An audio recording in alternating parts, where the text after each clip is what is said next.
fuera el mejor candidato o candidata para toda la oposición. Sin embargo, eso ya no ocurrió y por lo mismo lo que espera la ciudadanía es que haya una alternativa unitaria de oposición frente a un mal gobierno y que esa confianza pueda partir desde lo local, desde los barrios, desde las comunas, de las regiones y luego hacia lo nacional. Pero más que combinar, yo creo que lo que tenemos que hacer es poner por delante siempre el interés superior de las personas. Allí es donde se juega realmente la política y no el interés de los partidos políticos, que son legítimos, pero el interés de las personas es mucho más importante. Entonces poner en riesgo alguna elección, porque hay algunos que quieran sacar cuentas para personales, digamos, de los partidos, creo que hoy día simplemente no corresponde. Todavía estamos a pocas horas de que se pueda lograr esa unidad, son más de 300 donde ya hay esa unidad, pero uno esperaría que ojalá fuera en las 345 para ofrecer gobernabilidad en tiempos tan difíciles para las personas. Al menos va a aprovechar de que ustedes hasta ahora es el representante que nos queda de esta convocatoria de prensa, del entorno del presidente Sebastián en esta convocatoria de prensa, insisto, no la actividad, Venezuela. Y esta visita de Lula al presidente Boric ya es momento, porque se espera eventualmente que el presidente Boric esta tarde dé una declaración respecto a este tema. Que reconozca la victoria de Edmundo González, como toma hasta ahora las declaraciones que ha dicho el presidente Gabriel Boric respecto a las elecciones en Venezuela. Yo creo que el presidente Boric estuvo bien en su momento cuando dijo que no se podía reconocer los datos que estaban siendo entregados mañosa y falsamente por la dictadura de Venezuela, pero eso estuvo bien para el lunes pasado. Ya ha pasado más de una semana y por tanto, luego de todos estos días es evidente que la manipulación, la farsa, la trampa, el asesinato es parte de la práctica común de Venezuela y hoy día cualquier cosa que salga desde allí no puede ser creíble y al contrario, lo que ha ocurrido es que ya se han publicado las actas que demuestran que es Edmundo González quien ganó la presidencia de la República en Venezuela y lo que corresponde en democracia es aceptar ese triunfo y no otro. Yo esperaría de parte del gobierno que sea firme, que no le siga dando el gusto al Partido Comunista Chileno en que sea débil o ambiguo frente a la posición de reconocer a Edmundo González como el legítimo presidente electo. Ahora te vas a dejar solo.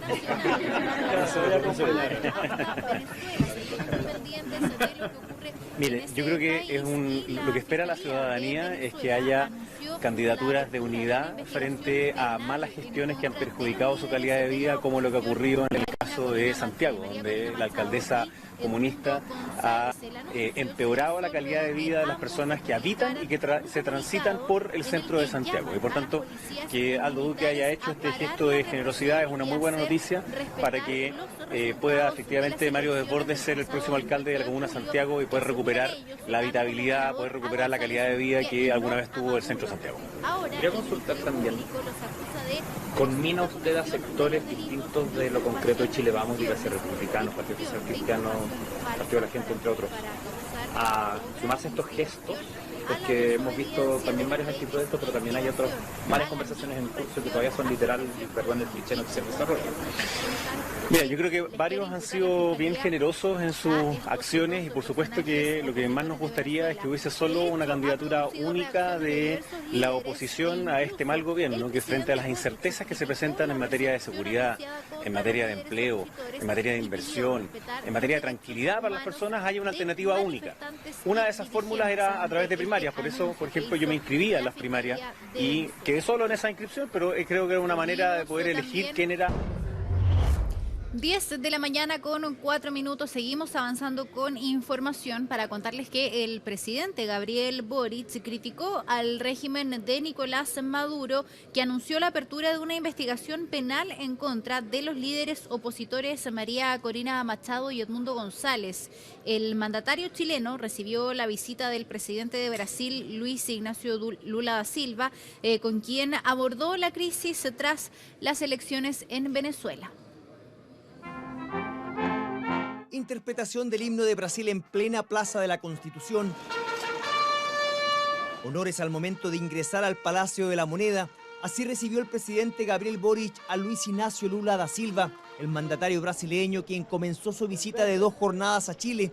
Cita llena de expectativas, no solo por el intercambio entre ambos países, también por el contexto regional marcado por las recientes elecciones en Venezuela y las acusaciones de fraude por los resultados oficiales que dieron por vencedor a Nicolás Maduro. Esta visita Se trata sobre la relación Chile-Brasil. En particular respecto a la situación de Venezuela, yo personalmente me voy a referir mañana en la tarde.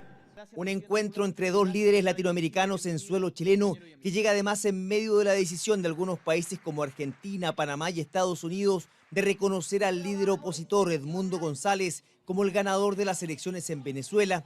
Lula da Silva insistió desde Santiago en pedir la transparencia de los resultados en Caracas.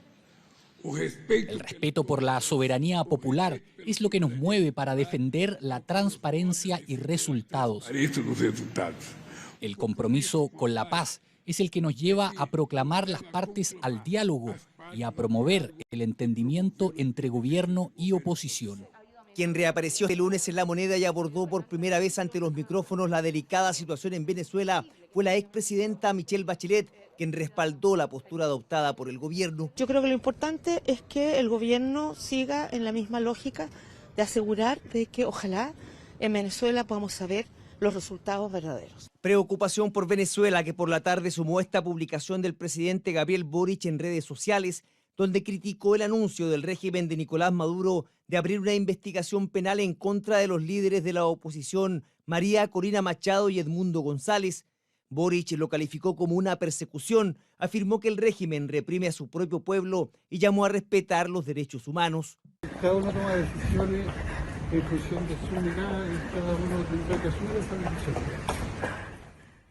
Pero la crisis en Venezuela también remece al oficialismo. Así respondía el presidente del Partido Comunista, Lautaro Carmona, a las voces internas que advierten un eventual quiebre en el pacto de gobierno de cara a futuras elecciones por las claras diferencias generadas en torno a la elección de Nicolás Maduro. Lo importante aquí para el gobierno es que todos los partidos, sin distinción alguna, todos los partidos oficialistas respaldan, respetan y apoyan la definición y la posición de gobierno, independientemente de miradas o reflexiones políticas particulares que puedan tener. Clima controvertido en materia de relaciones políticas a nivel nacional e internacional, producto de la incertidumbre que siguen generando las recientes elecciones presidenciales en Venezuela.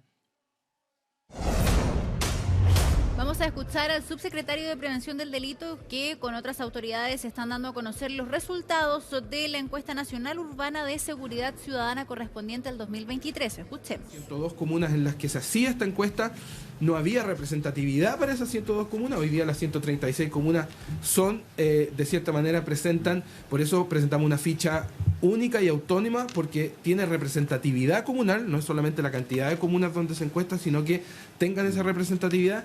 Y ahí ahora, posteriormente, y lo podrán ver también en el desagregado, hay una riqueza de información donde incluso las percepciones varían. Varían no solamente en los distintos niveles, sino que también en cómo se generan muchas veces las percepciones y por medio de cuáles medios. Muy bien lo decía Diego, hay un cambio muy grande respecto a cómo las personas conciben la inseguridad desde lo barrial comparado con cómo perciben la seguridad o inseguridad a nivel nacional. Entonces, lo que observamos acá es que si comparamos particularmente con el año 2022, vemos que a nivel de barrio esta llega al 55,7% y el año 2023